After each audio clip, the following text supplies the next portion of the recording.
कल की वीडियो में हमने पढ़ा था पाठ 17 राष्ट्र प्रहरी। आज हम इसके आगे का अभ्यास देखेंगे।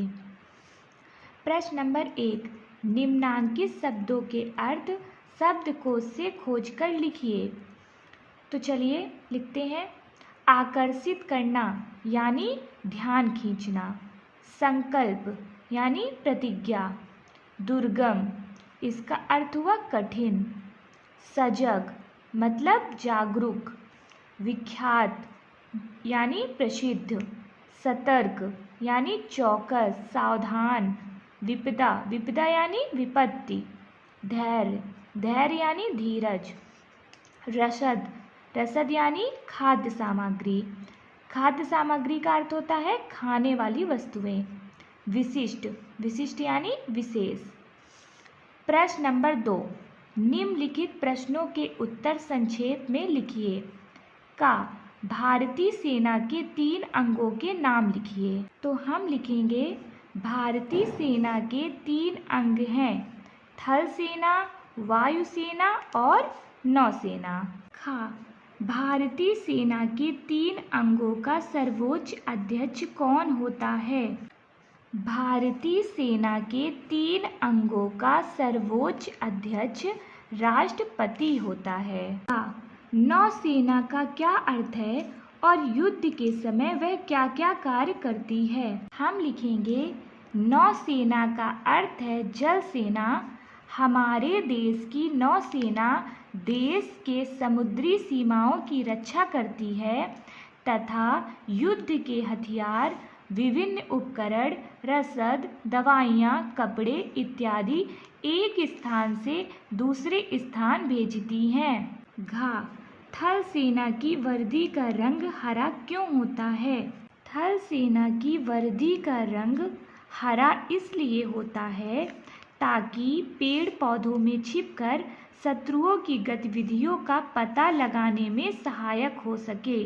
भारत सरकार सैनिकों को विशिष्ट पदकों से कब सम्मानित करती है? उत्तर नंबर 5, भारत सरकार प्रतिवर्ष सैनिकों को उनके वीरतापूर्ण और साहसिक कार्यों के लिए विशिष्ट पदकों से सम्मानित करती है। प्रश्न नंबर 3, निम्नलिखित प्रश्नों के उत्तर लिखिए। का भारतीय सैनिकों में कौन कौन से गुण होते हैं? हम लिखेंगे भारतीय सैनिकों में देशभक्ति, सजगता, साहस, धैर्य और अनुशासन के गुण होते हैं। वायुसेना के कार्य लिखिए। वायुसेना के कार्य निम्नलिखित हैं। पहला, दुर्गम स्थानों में युद्ध कर रहे थल सैनिकों को रसद व अन्य सहायता वायुसेना पहुंचाती है। दूसरा, घायलों को अस्पताल ले जाती है। तीसरा, संकट में घिरे नागरिकों को सुरक्षित स्थानों तक पहुंचाने का कार्य वायुसेना करती है। सेना के 3 अंगों के सैनिकों को किस प्रकार प्रशिक्षित किया जाता है? हम लिखेंगे तीनों सेनाओं के अपने अलग अलग प्रशिक्षण विद्यालय हैं जहां देश के नवयुवक व नवयुवतियों को प्रशिक्षित किया जाता है। इन विद्यालयों के कठोर अनुशासन से प्रशिक्षित होकर ये युवक और युवतियां हमारे देश की सेनाओं का गौरव बढ़ाते हैं। सेना किस प्रकार देश की सेवा करती है? हम लिखेंगे सेना युद्ध के समय देश की सीमाओं पर डटी रहकर देश की सुरक्षा करती है। संकट के समय सेना नागरिकों को सुरक्षित स्थान पर ले जाती है और उनके लिए अन्न, वस्त्र आदि जरूरत की वस्तुओं को पहुंचाती है। प्रश्न नंबर 4, कोष्टक में दिए गए शब्द का सही रूप रिक्त स्थान में भरिए। तो यहाँ पर हमें पाठ के आधार पर खाली स्थान भरना है। चलिए भरते हैं। पहला, नौसेना डैश डैश तटों की रक्षा करती है।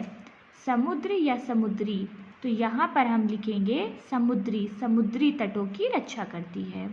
दूसरा, डैश डैश सेना के 3 प्रमुख अंग हैं। भारतीय या भारत, तो हम यहाँ पर लिखेंगे भारतीय सेना।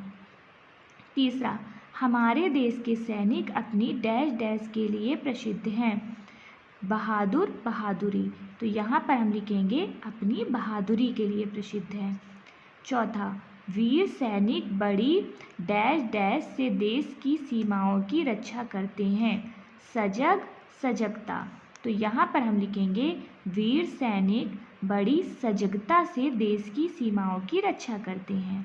पांचवा, सैनिकों का अनुशासन डैश डैश है, सराहनीय सराहना, तो हम लिखेंगे सैनिकों का अनुशासन सराहनीय है। प्रश्न नंबर 5, नीचे चौखाने में दिए गए विशेषण शब्दों को संज्ञा शब्दों में बदलकर लिखिए। तो देखिए, पहले हम यहाँ पर जान लेते हैं कि विशेषण शब्द हैं क्या। तो जो शब्द संज्ञा और सर्वनाम की विशेषता बताते हैं उसे हम विशेषण शब्द कहते हैं। देखिए, उदाहरण के लिए जैसे मोटा, लंबा, काला, भारी, दयालु, टेढ़ा। देखिए, जैसे हम कहेंगे कि वह एक मेहनती लड़का है, तो यहाँ पर विशेषण क्या हुआ, मेहनती। लड़के तो बहुत सारे हैं लेकिन वह एक मेहनती लड़का है, उससे अलग क्या बनाता है कि वह एक मेहनती लड़का है, उसका मेहनतीपन उसे अलग बताता है, तो वह उसकी विशेषता हुई। तो जो शब्द संज्ञा और सर्वनाम की विशेषता बताएं उसे विशेषण शब्द कहते हैं। अब यहाँ पर विशेषण शब्द लिखा है लेकिन हमें उसका संज्ञा शब्द लिखना है। तो गहरा, गहरा जो है वो विशेषण शब्द है, उसका संज्ञा शब्द क्या हुआ, गहराई। अच्छा का अच्छाई, जागरूक का जागरूकता, सजग, सजग का सजगता, सतर्क, सतर्क का सतर्कता, कुशल, कुशल का कुशलता, गहरा का गहराई, मधुर का मधुरता। हमने अभ्यास पढ़ लिया, अब हम भाषा अध्ययन देखेंगे। प्रश्न नंबर 1, निम्नलिखित उदाहरण के अनुसार सेना और भावना के पूर्व शब्द जोड़कर नया शब्द बनाइए। तो यहाँ पर उदाहरण दिया गया है और उसी के अनुसार हमें पूर्व में मतलब शब्द के पहले सेना और भावना शब्द जोड़कर नए शब्द बनाने हैं। तो चलिए बनाते हैं। यहाँ पर क्या लिखा है, थल, तो थल का बना थल सेना। तो यहाँ पर लिखा है नौ, तो हम बनाएंगे नौ धन सेना बराबर नौसेना, वायु धन सेना बराबर वायुसेना, भारतीय धन सेना बराबर भारतीय सेना, बाल धन सेना बराबर बाल सेना। सेवा भावना, यहाँ पर देखिए सेवा धन भावना बराबर सेवा भावना, दया धन भावना बराबर दया भावना, भक्ति धन भावना बराबर भक्ति भावना, हीन धन भावना बराबर हीन भावना, उच्च धन भावना बराबर उच्च भावना। तो ऐसे ही अगर ऐसा सवाल आता है तो हमें इस प्रकार बना देना है। प्रश्न नंबर 2, तालिका में दिए गए उदाहरण के अनुसार मूल शब्दों में प्रत्यय जोड़कर नए शब्द बनाइए।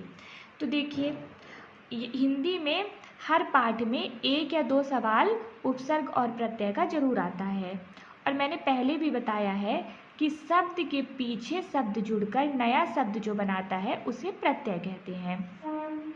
तो यहाँ पर हम मूल शब्द में प्रत्यय जोड़कर एक नया शब्द बनाएंगे। तो चलिए बनाते हैं। सेना धन इक बराबर सैनिक, प्रकृति धन इक बराबर प्राकृतिक, साहस धन इक बराबर साहसिक, सम्मान धन इत बराबर सम्मानित, राष्ट्र धन ई बराबर राष्ट्रीय, भारत धन ई बराबर भारतीय, बहादुर धन ई बराबर बहादुरी, गरीब धन ई बराबर गरीबी। प्रश्न नंबर 3, नीचे दी गई तालिका में उदाहरण के अनुसार वचन परिवर्तन कीजिए। तो यहाँ पर हमें वचन परिवर्तन करना है। तो यहाँ पर एक वचन था, उसे हमें बहुवचन करना है। ठीक है, चलिए करते हैं। टुकड़ी, टुकड़ी का हम बहुवचन करेंगे टुकड़िया।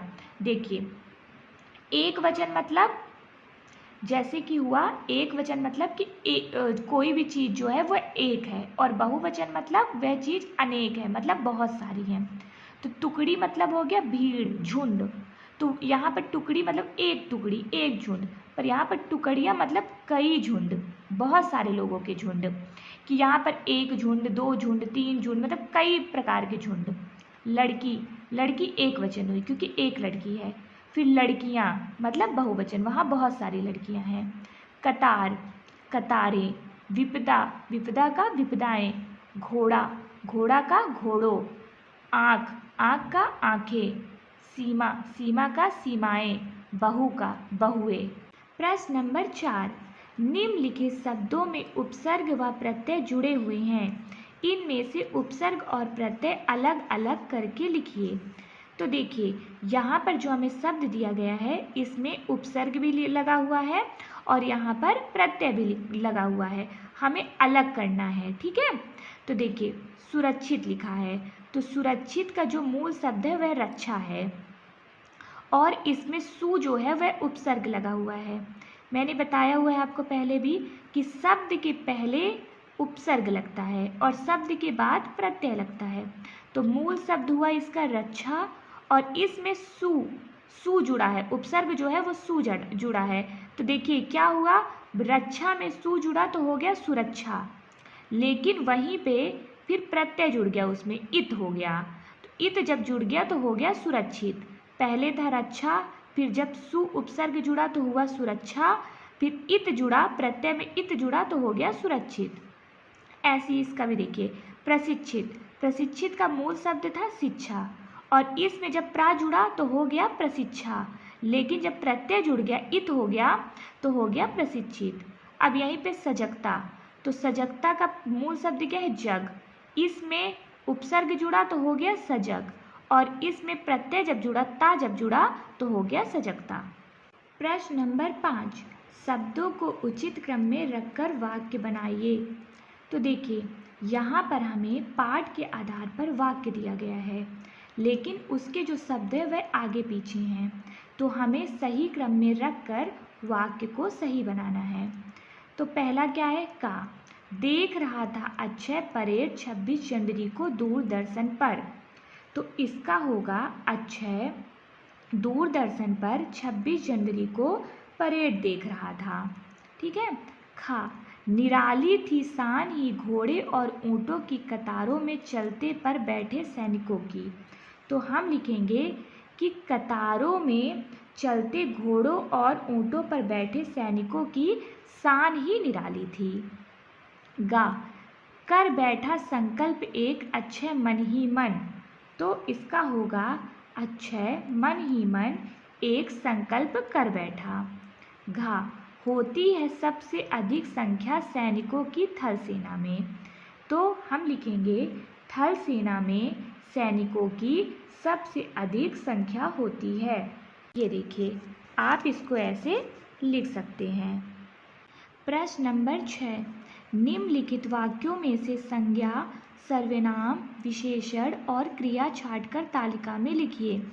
तो देखिए यहाँ पर वाक्य दिया गया है और हमें इस कॉलम में संज्ञा, सर्वनाम, विशेषण और क्रिया छांटना है इन वाक्यों में से। तो देखिए संज्ञा किसे कहते हैं, किसी व्यक्ति, वस्तु या स्थान के नाम को संज्ञा कहते हैं।